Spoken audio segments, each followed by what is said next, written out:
Welcome to Craft Chat Chronicles, the go-to podcast for tips on crafting best-selling fiction. Here at Craft Chat Chronicles, we bring you expert interviews, insights, and tips on writing, publishing, and marketing. For workshops, show notes, and more information, visit J.D.Myall.com. Welcome to episode 4 of Craft Chat Chronicles. Today we are joined by Tess Sharpe, a New York Times bestselling author, celebrated for her intricate characters and gripping plots. Today, Tess will delve into her writing process, her path through the publishing world, and how her novel, The Girls I've Been, is now being adapted into a Netflix thriller starring Millie Bobby Brown. So how have you been, Tess? I'm doing great. I'm excited that I'm finally concluding this long journey. I'm usually a standalone writer, so writing a sequel is kind of out there for me. Mm-hmm. What was your life like before books? Well, I started writing books when I was 10, so I can't really remember. We actually talk about this, funnily, with in my writers group. Some of us started writing very, very young, and some of us started writing in adulthood. Mm-hmm. I have trouble remembering a time where I didn't have a book in my head because I was a very ambitious homeschooler and I had a mom who was a copy editor. And so at 10, when I was like, I'm going to write a book for my English project, and to her, she took me seriously and she edited me like a real editor, which means she tore that work apart. Like all of that preteen work, my juvenilia, just tore it apart, made it bleed red. And I don't know, I think that because she took it seriously, it made me take it seriously. And like, there are times where I sincerely, like, I have trouble thinking, I have trouble understanding what people who don't have books constantly in their heads, what they do, because I don't, like, I was 10 and it just became my entire focus for such a long time, like all time, really. And I just, it's very difficult to remember that time. Kind of like it's the same thing with chronic pain. Weirdly, I started writing around the same time that my chronic pain condition started, and I have trouble remembering what it was like to be healthy as well. And I think that the remembering not being a writer is a little health is a little more positive than not being able to remember being healthy. But yeah, like it's been such an integral part of my personality, my identity. And then it became the thing that was my job when I was 24 and I'm 37 now. So it's really been the dominant thing. It's the thing that I do with my brain. You know, it's the thing that my life is very centered around. What do you think you did right that helped you break in? I was stubborn. I came of age at a time where the queer books that I was writing were not what was being published because we were at the beginning of queer YA. And so I didn't give up. And that was the hardest thing. Because I wrote 6 books over 7 years and I queried all of those books. And over again, I was getting tons of requests. I was getting full requests. I even, got a few like phone calls where we talk, you talk to the agents and stuff, but it was always like, we love your work. I can't sell this. And I remember after 4 of those, but four kind of queer books like that, because I was not writing coming out narratives at a time where we were only publishing coming out narratives. I was writing the books that I write now, which are just, characters who kind of just happen to be gay and they're going through a lot of other stuff at the same time. And I remember my 5th book was a dystopian. It was my attempt to like be more marketable and more commercial. And it hit at the exact wrong time of the dystopian trend. So once again, I wrote what I viewed at the time as the most marketable book that I had ever written. And over again, I got the same responses. We love your writing, Tess. Please send us something else when you have something. I can't sell this right now. And I was so down. I was just like, this is never going to happen. At like 24, I was like, my life is over. More like 20. Actually, it was more like 22, which is even more crazy. And I remember writing the first page of the book that became my debut, Far From You. And I remember sending it to my dear friend Elizabeth May, who I have been friends with since I was a preteen, and we came up together, and she had been published about a year before me. So Mhm. she already had an agent and a publishing deal at this time. And I sent her this page, and she said, "Tess, drop everything. These are the kind of books you need to be writing." And she pushed me and pushed me and pushed me throughout that process every single time I wanted to give up. I really wanted to give up at that point. I was just like, 6 books, 7 years of querying. It's not gonna happen, at 23 years old. Like, oh my God, I was so silly. But having that person to push me and to believe in me was so important at a time where my stubbornness started to fade. And hilariously, she did the same thing with my adult debut as well. She's like my little pusher throughout my career.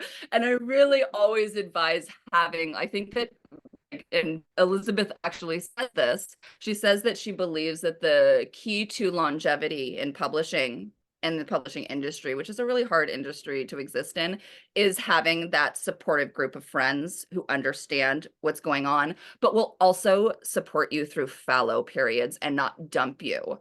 And I Mhm. think that is the most important thing. And the thing that for me has been the most significant thing in my career in being able to sustain and being able to branch out into other things like work for hire. I have an entire work for hire career because a friend introduced me to a packager at a low point in my career.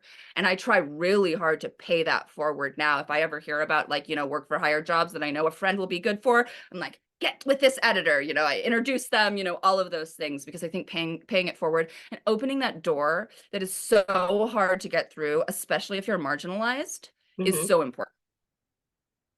I love that. What work for hire company were you working with? I can't say because I signed an NDA. It was a Okay. ghostwriting job, but it led to my licensing work that I do under Tess Sharpe. I write for Jurassic World, I write for Marvel, I write for DC, and it really led me to a very robust ghostwriting career that I love to this day. I love ghostwriting. I love working with clients. It really satisfies the people pleaser in me. I Mhm. love like sitting down with someone and taking their idea and helping them develop it into something new. It's so much fun, and I've had just extraordinary experiences with incredible creators and celebrities and all sorts of people, just incredible artists. Just, it's been so much fun. I enjoy it so much. I love working with teams a lot. I really like that part of my job. So for writers who are interested in getting into that, what would you suggest for them? So my suggestion is that you really need to have your agent on board. A lot of the access is only through the agents Mhm. because these licensing and work for hire editors are often working on really, really tight deadlines. They want writers that they know can work with teams that can really produce fast, that they can produce content really well, that they can develop really well. Like sometimes I'm given, a one sentence pitch, like write a book about sisters in the holidays or Mhm. write a series about sisters on the holidays. Sometimes I'm given, a 16-page treatment. Sometimes I'm given a script, a movie script, and I'm asked to turn it into a book, Mhm. And so being really flexible, being a personable person, and also just consistently try auditioning over and over and over again, I think is really key. I will say that like I audition for probably 6 to 8 things a year. I get Mhm. maybe 1 or 2 of them, Sometimes I'm offered jobs because I have an established career now in this, but Mhm. like auditioning, even if you don't get your first few jobs, don't be discouraged. We all audition, and every single time I audition for something and I don't get it, and then I see who did get it, I go, oh my God, I totally understand why I didn't get it, because you're like, that author had a better take, and that take was so different than mine. I understand that is what they were looking for. They weren't looking for what I was pitching them. If you're really good at pitching, I really advise getting good at pitching, which is basically getting good at querying, Mhm. condensing your book into the who, the what, the how, the obstacles, and getting really good at developing and just really being consistent with your agent. There are some agents I feel like who are not really into the work for hire game. A lot of it is flat fee work. It is often, less money than, an original book deal. But Mhm. I would say that as a full-time writer, as the breadwinner, as someone who comes from generational poverty and who makes her money purely with writing. You know, I don't teach, I don't edit because I'm not good at those things. I'm like just not good at them at all. That like work for hire work has been like the key financial stopgap for me. And it's just opened up so many opportunities, and it has made me such a better writer. It made me a better screenwriter as well, because I got, especially when I worked on the illustrated books for Jurassic World in DC, working with Dennis Shealy, who was my editor of those books. He taught me basically how to write to art, you know, how to create to art, create those moments that those artists will love to portray. And that for me introduced a visual element to my work that went on to influence a book that I am actually waiting to hear if it has been bought today. A YA book that has art, that has an entire point of view that's in storyboard and art and collage. And it's also made me as a screenwriter, made me think more visually in a way, and it opened me up in a way that I genuinely didn't expect. Like I didn't think, oh, writing this amazing middle grade about dinosaurs, you know, invading America is like, you know, it's going to be super fun for me because I love Jurassic World and dinosaurs. But I didn't realize on a craft level how much it was going to deepen me, because it challenged me in a way that I had never approached anything before, because I had to sit there and think, how do I create these cinematic moments that our artist Chloe Dominique will want to draw and that our readers will love to see, you know? And it taught me so much. It's every single time I do a work for hire book, it just teaches me something. And I love it also because I get to write sci-fi in a world where I don't write original sci-fi, because I get caught in the weeds of the world building, and then it takes me 7 years to write. And so when someone has established the world for me, I get to do all the fun world building instead of like all of the hard world building. I love that. I love that. So what do you like better, the work for hire projects or creating original content? You know, I like them both. I'm really that person when it comes to writing where I like all of it. I love whatever I'm doing when I'm in the process of it. Like, I don't hate revising. I don't hate line edits. I don't hate copy edits. I enjoy the entire process, and I try to stay in that kind of atmosphere, because I can be a negative Nancy, like instinctively. And I try really hard to combat that with writing. I love my original work because, you know, it's mine. You get to kind of be queen of the book, you know. And I love working with my editors that I have, you know, have longtime relationships with, who know me really, really well. I love to fiddle around with structure, and I love to, you know, murder people fictionally because, you know, that's fun. But there is something so joyful about working with a team of people who are just so into the same fandom as you are. And there's something so amazing. What I love about licensed books for kids and for adults is like these kind of bridge books for reluctant readers, because they're like, they know the world. And they're intrigued. And if they're part of the fandom, they're like, oh, I'm gonna pick this up. I have so many people who tell me that my Jurassic World books are the first books that they have read in a really long time, you know? And I think that that is such an honor. And I think that being able to create something that maybe gets someone back into reading and dipping their toes back into it, which can be a scary thing, you know, especially in our day and age where attention spans are so much shorter. I can feel my own attention span just like not be as good as it was in my youth, so to speak. And so I just feel like that is just such a special thing about licensed books. Like, it gives you access to these reluctant readers. It gives you a chance to introduce the love of reading to someone who might not understand it until they have a book that really clicks with them. And being able to write a book that really clicks with someone is just such an honor. Intellectual property work is like IP like means two things in publishing.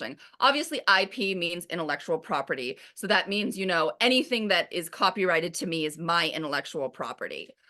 But IP in this sense, in the work for hire sense, is a subset of the publishing industry where the publishers or a packager or a licensor develops a book idea, and then they hire a writer like me to write that idea or turn it into a novel.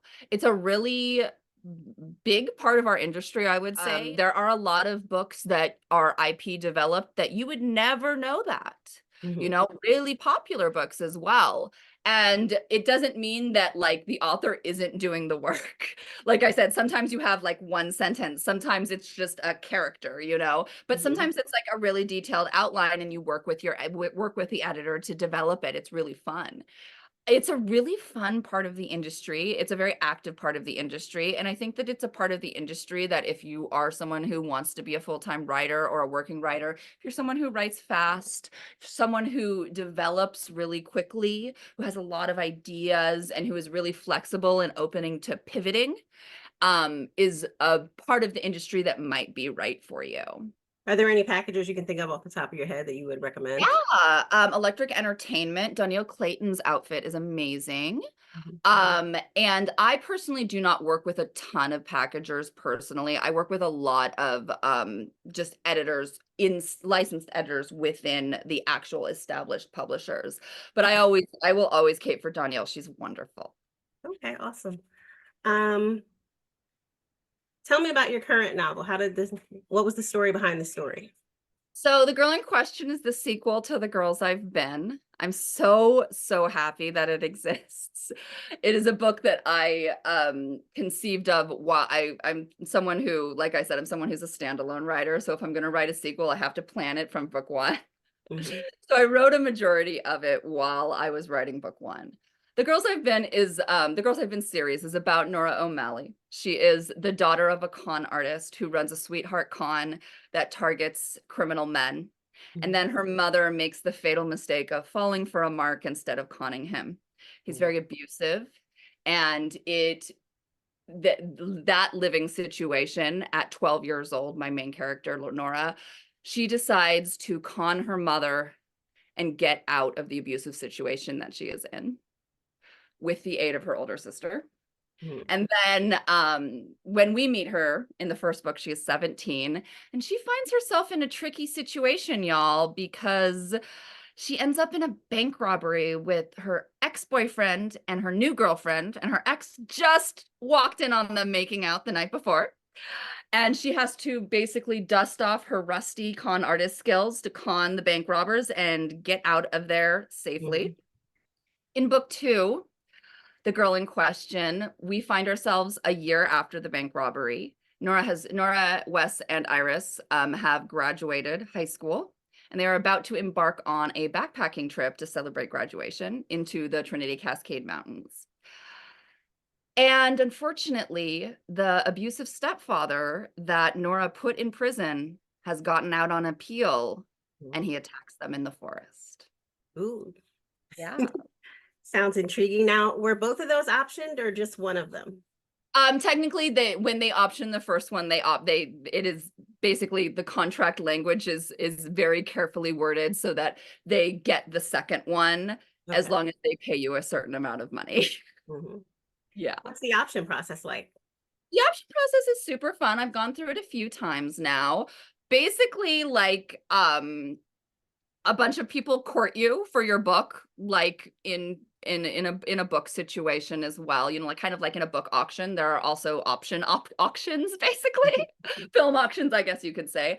I got to meet with a lot of really cool people, and ultimately I ended up going with Netflix, and I've been really happy with the process. I got to write the first draft of the script.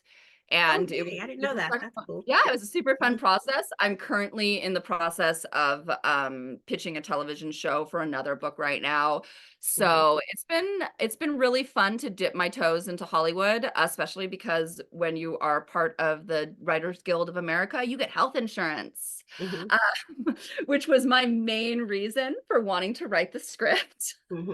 I got a year's worth of health insurance, and I actually got to have my endometriosis excision surgery, and it changed my life. So thank you, WGA, and my film agent and my literary agent and Netflix.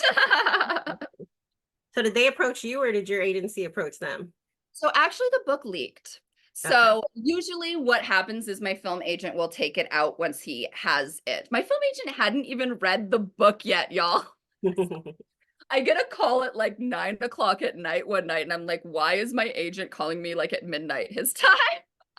And it's because everything was happening on the West Coast. So he got the news very late his time, but wanted to let me know. And we had heard that somebody was interested in it. And I was like, okay, that's awesome. But my contingency for this book was that I had to write the script in order to sell it to anybody. That was my big thing.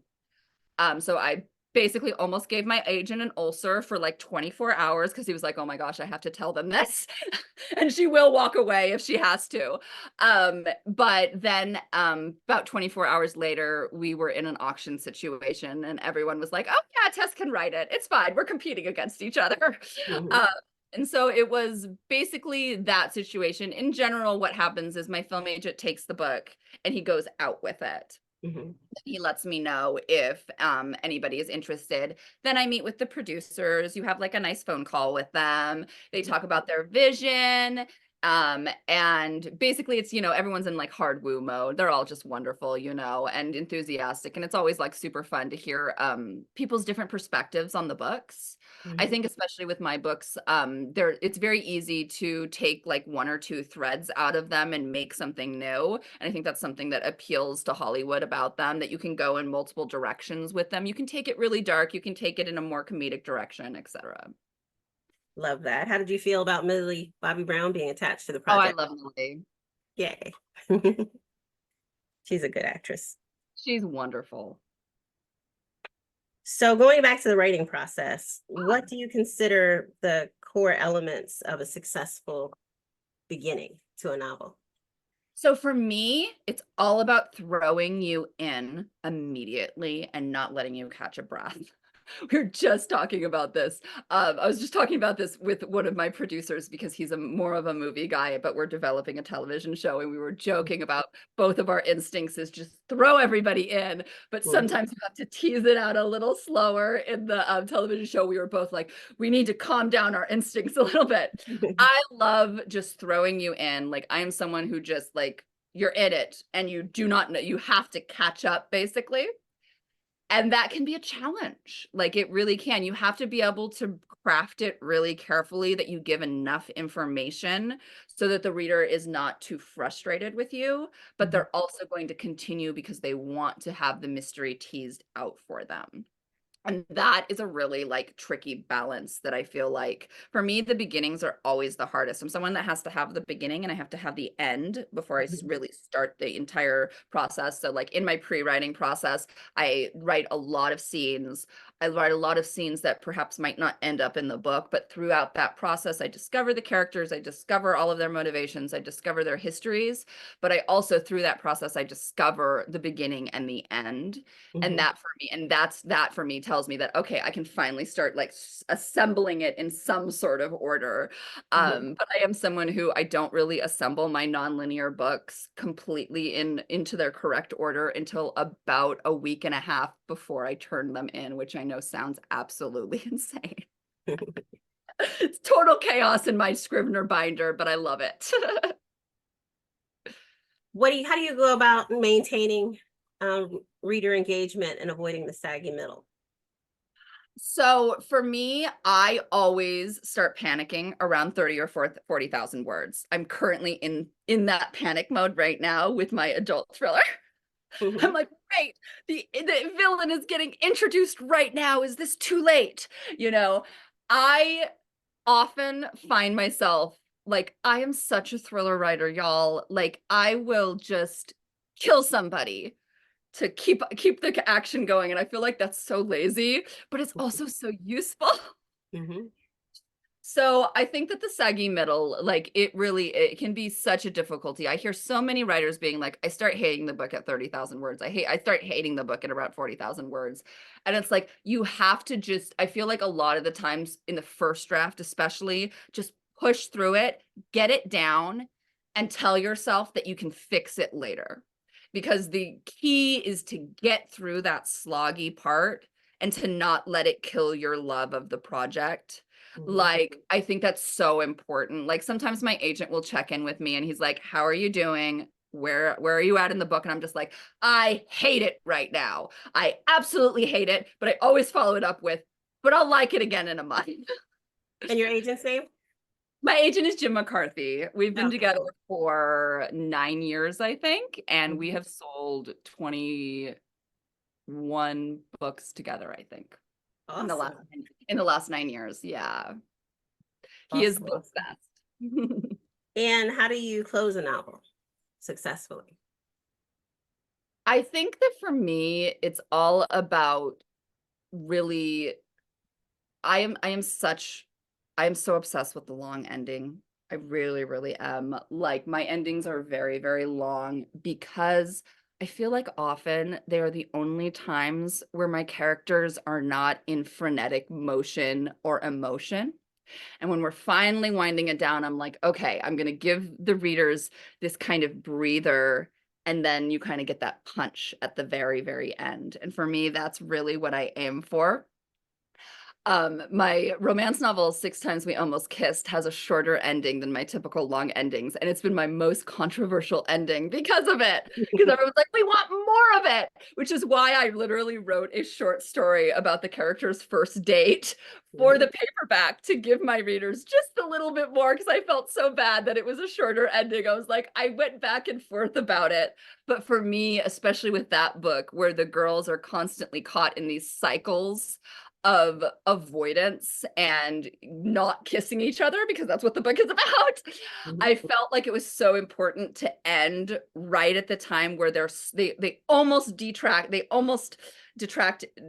from their goal once again right near the end of the book. And I felt it was so important to close it right at the end of them finally breaking this cycle that they have found themselves caught into. And I felt that that was a very satisfactory ending. But I also understand what my readers are saying because as a romance novel reader, I want as much kissing as possible. So I think that striking that balance between needs and wants can be really difficult. Sometimes you hit, sometimes you miss. But I think that at the end of the day, if your readers are, like holding the book against their heart at the end, that's what you want. Awesome. So with a romance novel, what elements do you think are essential to a good romance? A happily ever after. For me, that is like the promise of romance, and that is the brilliance of romance, and that is the challenge of romance as a writer. I go back to romance every single time when I'm feeling like I need a challenge, like I need to hone my writing, like I need to learn something about my work. I need to I really need to like hone myself like a little writer blade, basically. And that's why I go back to romance probably every other year. I write a romance novel about every other year. I don't publish them all as Tess Sharpe, but I do publish them, but I don't publish them always as Tess Sharpe.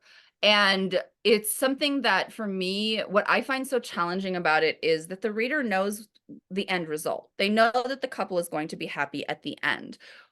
So when the reader already knows the end of the book, it's about the journey and it's about hitting those tropes that they love in a new way, in a fresh way, in a unique way, or in a way that's so beloved that and that you do it so well that you're like, oh my God, this is the best only one bed scene I've ever read, And for me, I find there is an immense amount of safety and comfort in the promise of the happily ever after in romance. I discovered romance in my preteen years when my grandmother was diagnosed with Alzheimer's. And for me, the promise of romance and that promise of that happily ever after was so important in a time where I was starting to realize that, death was inevitable. And it was like, the first experience of someone, really losing themselves, which is a really hard process to go through at any time, but especially if you're young and it's such a beloved figure in your life. And I found that romance novels and their inherent positivity at the end, this inherent promise of happiness and this inherent promise that love triumphs over everything. It was so important to my grieving process, to my acceptance process, and to just being able to cope as a preteen and teenager dealing with that. Love that. So back to your agent, Jim. How did you guys connect? Was it the traditional slush pile means or? No, so Jim is my second agent. So Jim and I connected because of client referrals. My second time querying, my first time querying, I had about 18 agents that I wanted to work with. My second time querying, I had about 7. Mhm. The more you get into your career, the more connected you are with other writers, the more you hear about how other agents work, the more you get an idea of how you work as well and what you need as a writer. And I also want to stress that basically having only one agent for your entire career is actually more unusual than we would actually think. Most of us are on second agents, third agents, fourth agents. The longer that you are in your career, the more likely it is that you will probably have a few agents. I Mhm. hope that Jim McCarthy never ever retires because I would be so sad. I tell him he has to die at his desk. We joke about dying at our desks together. But so what I did with my second time around was, because I was about 4 years into my career, I had a lot of connections. I actually went back and I looked to see if I had ever queried Jim before, because like I said, I had queried 6 books over 7 years. Mhm. And I don't think that I did, which is so strange. But in my mind, I think that at that time, Jim to me felt like he was selling a lot of urban fantasy and paranormal YA back then. And so that's kind of what I saw him as an agent who represented that. Mhm. But then I always heard about him because one of my good friends, Livia Blackburn, who was in my personal debut group from the start, and we've been friends for like 13 years now. Jim was is her agent, and she always talked about him, and I was just like, he just seems like such a great guy, you know. And so I had Livia basically do a client recommendation, and I sent him my query. I queried a book called Barbed Wire Heart, which is my adult debut. I had a YA that was done at the time, Mhm. and Barbed Wire Heart I only had a partial of. But what I wanted this time around when I was looking for my second agent was I wanted an agent who would take me at my most extreme. And Mhm. Barbed Wire Heart is my most extreme novel, or at least it was at the time. And so I sent that one out as kind of a test to be like, hey, agents, this is where I'm going. Are you into it? Jim Mhm. was the only person who offered the second time around. I had 5 agent offers the first time around. I had just Jim the second time around. I would have chosen Jim if I had had 5 offers, no matter what. We're just very, very well suited together. Mhm. But yeah, the second time around, I went with the client rec route. I found that for me, I talked to a lot of people about their agents. I had a really good idea of what I wanted and where I wanted my career to go. Mhm. And I was really, really clear with Jim, and we just really suit well together. I think that Jim is a really good agent in the sense that I think that the best agents, they evolve with their clients. Like I have pitched so many things to this man. I've asked him about coffee table books for goodness sake. I'm like emailing him at 2 a.m. being like, pitch a coffee table book, Jim. And I think that there's a level of trust that is really important when you're someone who takes really big swings, and I do take very, very big swings sometimes. And so I think that being able to evolve with your client is really, really important, and it's something that I see happening where some agents are not able to evolve with their clients, and with this new publishing landscape where we're writing more and more books and more genres in order to stay alive, basically because of the way that they have structured our payments. And so if you can't deal with that workload, or you're not interested in that kind of workload, it can cause contention, Mhm. because we're all just trying to survive, especially if you're a working writer, especially if you're supporting yourself with it.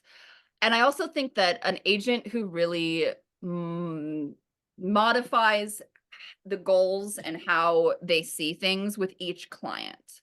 Like, I'm not someone who really needs a lot of hand holding. I'm not someone who like goes to Jim and because I'm like feeling insecure or upset. But there are absolutely clients who need hand holding and who need that validation. And I'm absolutely sure that he gives that to them. Meanwhile, he and I are just like, just like business here, and I think that is really key, because it's being an agent is like the care and feeding of authors, and we're all a little, neurotic, and we're all like, publishing makes you a little crazy because it is an industry that has a lot of professional gaslighting. And so to have that person who will translate for you, but will also be really honest with you, and Mhm. who will hold your hand if you need it, or who will not hold your hand if you need it, is so important. Now, how does it work with you were saying you pitch him things? Is that normally how you Do you come to him with a formed novel, or do you often go to him with the ideas and conception and what? I do not give him the ideas. I'm sure there are absolutely clients who do and who will like give him ideas, and they'll work together to collaborate on which one is the best. I would say that that's probably more common, what most authors do. I'm someone who I do not like talking about things until I have a fully clear idea of what they are. Like I sold a book in earlier this last year that Jim had never heard about before. I had an elevator pitch for it. I've been sitting on it since I was 21. I think that I mentioned it to him once, like 9 years ago, when we were just signing, as just like, oh, here are some ideas that I have that I think that I want to work on in the future. And then I've sat on it since I was about 22 years old.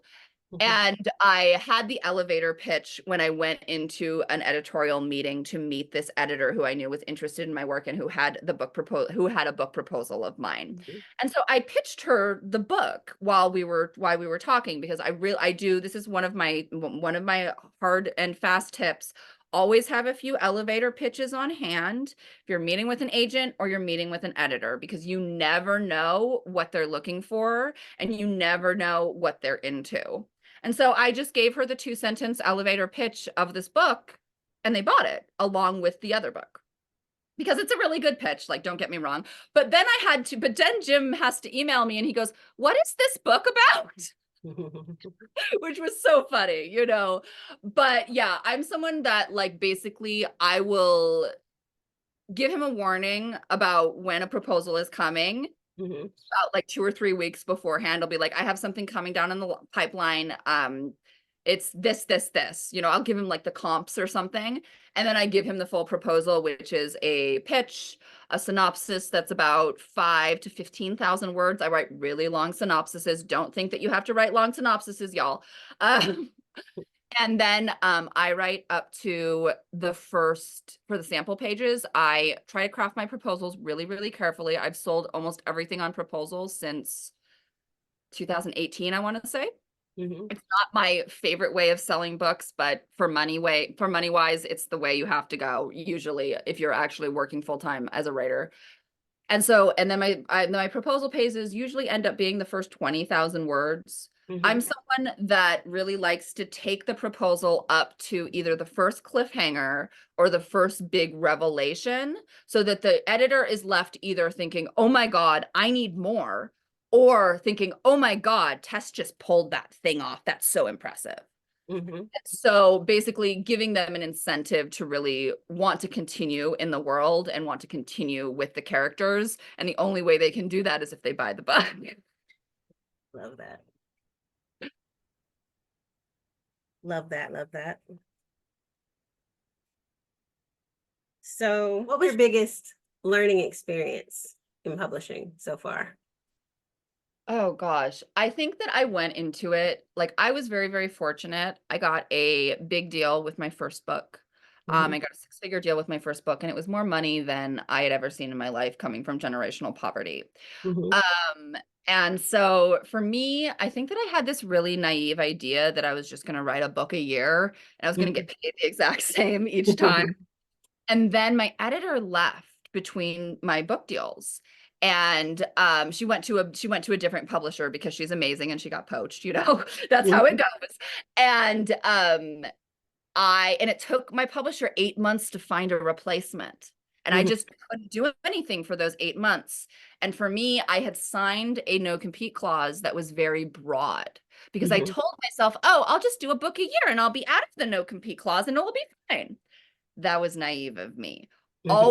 Always get a very narrow option clause and no compete clause. And so the no compete clause is basically a clause in your contract that says that you can't publish a book similar to what you're publishing beforehand. But it can be really broad. So my compete clause at the time basically said that I could not publish YA anywhere else until this deal was done. And I thought at the time, I thought, oh, it'll just be 2 years. It'll be fine. That is not how it worked out. And in a way, it was really, really good because it forced me into work for hire. It forced me into ghostwriting. It forced me into indie publishing.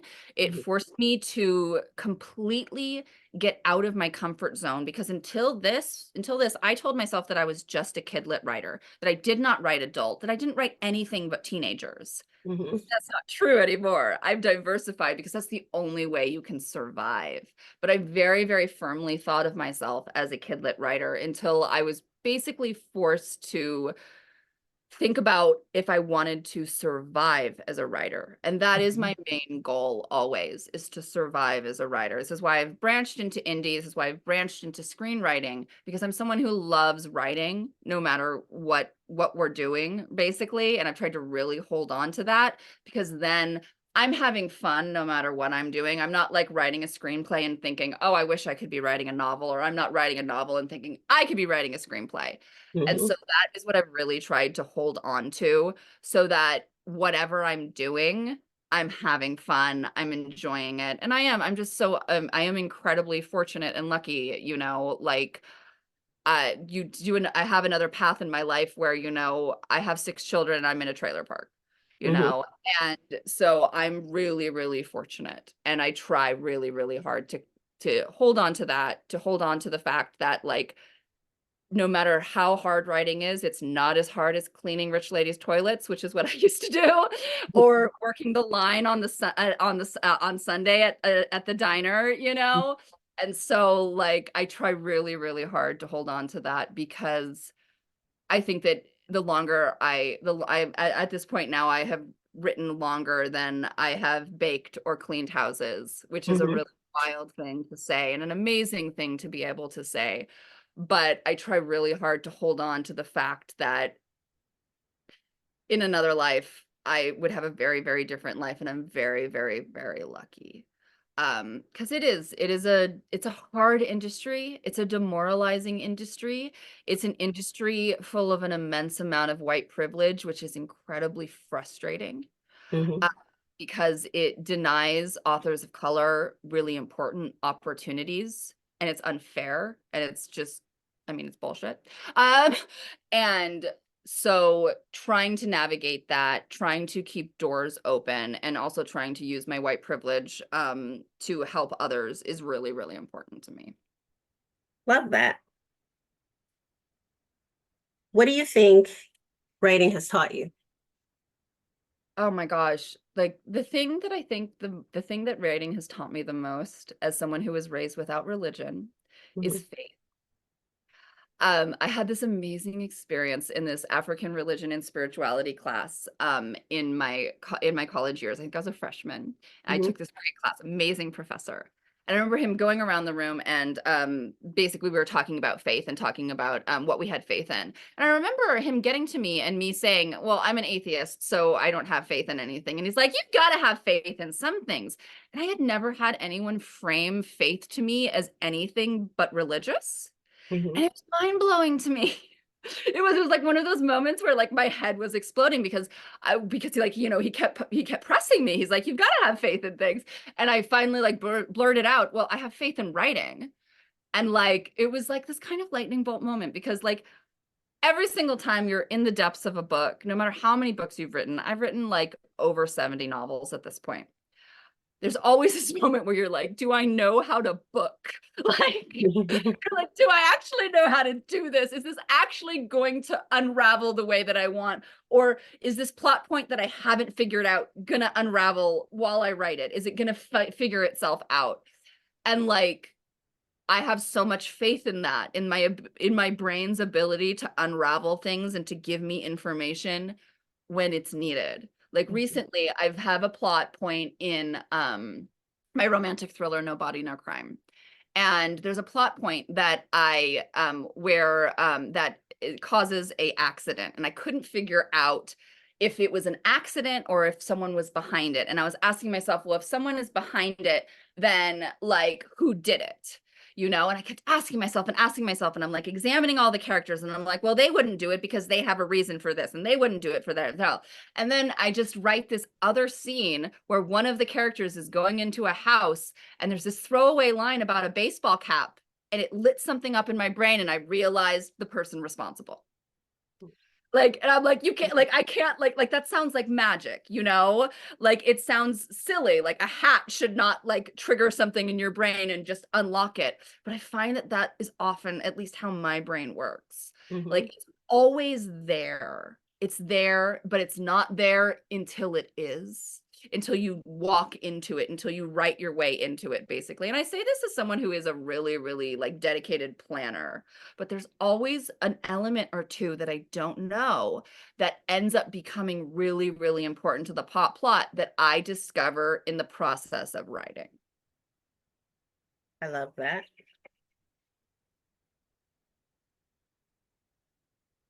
What would you say to aspiring writers?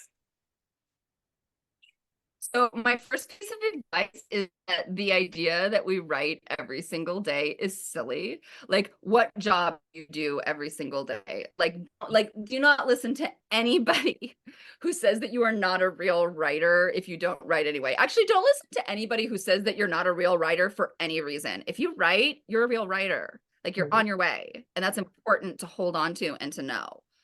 I think that just sticking to it and holding on to the love of it is really, really important, especially if you're pursuing publishing.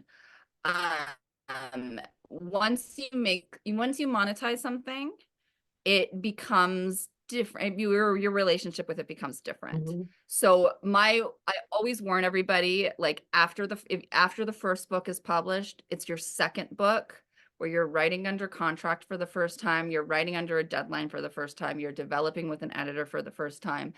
That is going to be the hardest book you've ever written. Almost every writer will tell you that the second book is the hardest. Second book published is always the hardest.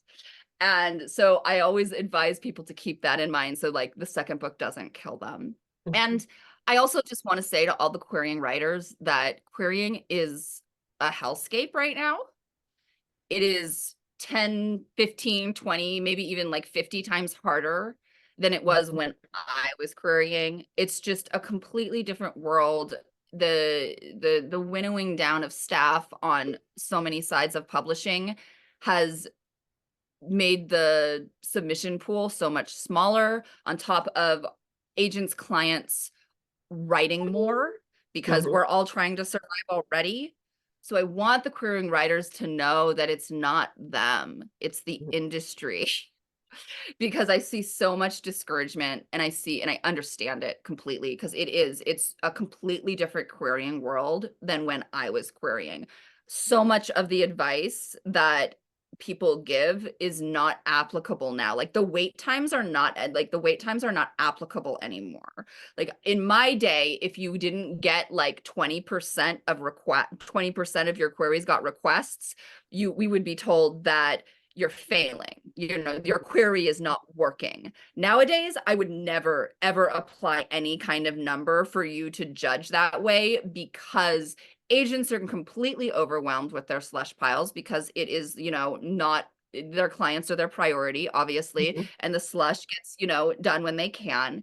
And it's a hot mess out there. And I want them to know that it's not them. It's not their writing. They are savvy writers, that it is the industry, and we're in a big adjustment phase, and it's going to be interesting to see what happens. What would you say to the debut class? Only do social media if you love it and that it feels good.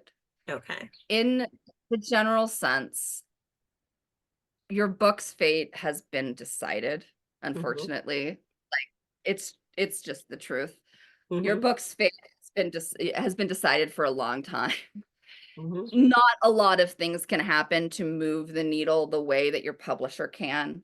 But I would also say that in a lot of, like, the debut feels like the most important. It always will in a lot of ways. But like, I hit the New York Times bestseller list after 17 books. That's awesome. Still an awesome achievement, regardless. Yeah, exactly. But like, it's not a sprint. It's a marathon. And if you start out sprinting, you're gonna burn out, and we don't want any of you to burn out, because we need your voices. and we want you to be cared for and supported and not burn out, because it's just really hard to burn out. It's just like not fun. As someone who is battling burnout right now, not fun, y'all. And so like I see a lot of social media pressure these days. And like if you love it, if it like gives you a charge, absolutely keep doing it. But Mm-hmm. know that it's not the end all and be all. There's so much hidden marketing stuff that happens in publishing that we never see, that Mm-hmm. you don't know about unless it happens to you. Like I did not know about Barnes and Noble's hot book, hot coffee feature until my book was selected for it, and then it ended up on the New York Times bestseller list, Mm-hmm. you know, because I was able to be given this retail placement that was very prominent. And I didn't know about that. My agent didn't know about it either. We were like, oh my God, this feature is amazing. Mm-hmm. I didn't know that there was an independent California Booksellers Association that has a conference every single year, until I was selected to go and present to the booksellers. Mm-hmm. You know, like I didn't know about the things. I didn't know about the Indies Next list until I was, you know, a part of it. And so like I think that those like there's so much hidden marketing stuff that we don't see that is happening, Mm-hmm. but we don't know to ask for it unless we have more informed peers who have gone through it, or we actually end up being one of the lucky ones who gets those things. That's the problem with publishing, is that once you're on the other side, you've gotten the book deal, suddenly everyone expects you to kind of know everything through osmosis. Mm-hmm. And it's like, no, especially because publishing is not the most communicative. You can end up with a really communicative editor. Like my editor Lisa Yoskowitz is an incredibly communicative editor. We've worked together on and off for 12 years at this point. You know, That's awesome. she's done a majority of my YA. I love her so much. And she'll like give me an entire schedule of like when the book needs to go here, here, here, and here, because she knows that I like information. But Mm-hmm. that's a process that, you know, you get into the longer that you work with someone. But like I think that like just enjoying the experience, trying to, if you're publishing a YA book, trying to connect with teens, because I think that that's such a special thing to be able to do. And then for me, that's the thing that really sustains me in YA, which can be a category that has a lot of stressful stuff surrounding it, Mm-hmm. and a lot of demand and pressure to be on social media and to kind of perform authorship. Mm-hmm. When you actually get to sit down with the teenagers, you're brought back to what you really are doing, which is writing for them. Mm-hmm. And that, for me, that reminder is so important, because you can get lost in the weeds of everything else. But to have fun, to make those friendships that are so important, that will carry you. Like I am 12 years into my career, and my personal writers group, I still have friends from my debut group in my personal writers group. You know, we talk every single day. You know, we have helped each other through everything, including life stuff, career stuff, everything. And to have these people, especially for me, someone who is not very worldly and has, you know, small town girl, still, you know, still small town girl, didn't get on a plane until she was 24 years old, still has never left the country. Having friends who are a lot more worldly than I am and have different perspectives on the world, on finances, on life, on publishing, on optioning, on all of these things is so helpful for me, because I can be kind of a country mouse. And so I love having my city mouses to give me advice. Any tips on the launch and like steps that, things we should do, or little suggestions to help So I launch? will say that I am bad about this part, because I have never done a launch party in my life. Okay. I don't do a lot of in-person stuff. I never have, which makes me a little unusual. But the thing that I would say is to expect about a week after release, Mm-hmm. you kind of get blue, because everybody moves on. And then you're kind of like, you come down from the adrenaline, and we call it post-release depression. It Mm-hmm. happens basically with every book. It will get better though. It will get better the Mm-hmm. more that you write, the more that you publish. but like expect to have like kind of that adrenaline drop. And like I always advise people to like either plan a trip, like a little day trip, plan to like just disconnect for a day or two, do a spa day, go get a massage, go for a walk with your partner or your kids, do something where you're completely disconnected from the phone for a day or so, but also like treat yourself because you've done something extraordinary. Getting through the publishing doors statistically is more competitive than competitive sports, like professional sports. We are more competitive than technically like Major League Baseball and like the NBA and the NFL, if you actually break it down statistically. So what you have done is extraordinary already. It's incredibly extraordinary. You've published a book. Like that's incredible. And it's going to affect people throughout the years who read it. Like you have contributed to the world and to art and to culture, and that is an extraordinary thing. And it is a book, and you have created something that could possibly change people's lives, which I will say is the best feeling in the world. I recently got an email from a reader who discovered what endometriosis was because of my book and got diagnosed because of it. That's and like awesome. I can't tell you, I cried so hard because for me, I had never heard the word endometriosis until I was 17 years old. No, I was 16 years old. And I had a doctor be like, you probably have endometriosis, but I don't want to do a surgery on a 16-year-old, so just deal with it. And like, I was like, okay, but I had never, like, at that point, I had had years of pain and problems and so many doctors, but no one had said the word to me, even though it's the most common disease when it comes to menstrual pain. And so it was so important to me to write an author's note at the end of The Girls I've Been, because my character Iris has endometriosis and she's on her period throughout in the first book during the bank situation. She's poor girl is so stressed out. And so I wrote a little author's note at the end, and I remember going back and forth with my editor at the time. She's like, "Is this necessary?" And I'm like, "Yes, it's necessary."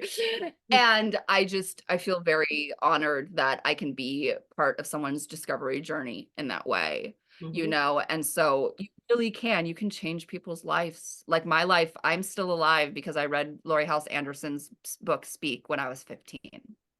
Like I am still here because of that, because that book gave me a light at the end of the tunnel. And I am so grateful to Laurie. She has saved so many people, and it's such an extraordinary book. I love that. What would you like to say in closing? Any thoughts you want to leave? I just want to give all of the querying writers I want to give you all a big hug and just let you know sincerely, it is not you. The industry right now is a mess. It's also not the agent's fault either. They're completely overwhelmed and understaffed. The editors are overwhelmed and understaffed as well. Publishing really needs project managers. I think that would solve so many problems, because the poor editors have to work as project managers first and foremost over being editors. It doesn't seem like the most logical way to run things. Very true, very true. And where can readers connect with you? You can connect with me via my newsletter. You can sign up on tesssharpe.com. It's the best way to get behind the scenes publishing gossip from me. I'm diving into the New York Times bestseller list and how I hit it this month. In a few weeks, actually, it'll be coming out. You can find me on, what is it called now? X? Twitter, X, whatever it's called. That is Sharpe Girl. And then you can find me on Instagram and Threads as Forest of Arden. Awesome. Thank you so much for your time. I appreciate it. You. Continued success. And I appreciate the debut tips too, because I've been very nervous. Oh yes. Now are you debuting? Yeah, fall of 2025. Oh my God, tell me everything about your book. It's called Heart's Gambit. It's been pitched as like the Night Circus meets Outlander. So it's these black time traveling families that have like this. Oh my God, I'm gonna go pre-order it. So exciting. Are you liking the experience so far? I am. And when you well, Electric Postcard, it's through Electric Postcard. It's IP through Electric Postcard. Oh, so you are okay. Then you are getting the VIP. I know that Danielle. Oh, I'm so glad. I think that she's being so smart. Like she's being so thoughtful and so caring. I love her so much. That is so exciting. I'm so excited for you. That sounds amazing. Thank you. Thank I you. will keep an eye out for the announcement so I can boost it. Thank you. And I can't wait to see your shows on Netflix and your TV series and all that great stuff. And yep. And I will let you know when this goes live. When it's Thank you. Yes, please do. All right, I'm so excited. Have a good day. Bye. Thank you. That wraps up today's Craft Chat Chronicles with J.D.Myall. Thanks for joining us. If you liked the episode, please comment, subscribe, and share. For show notes, writing workshops, and tips, head to jdmyall.com. That's jdmyall.com.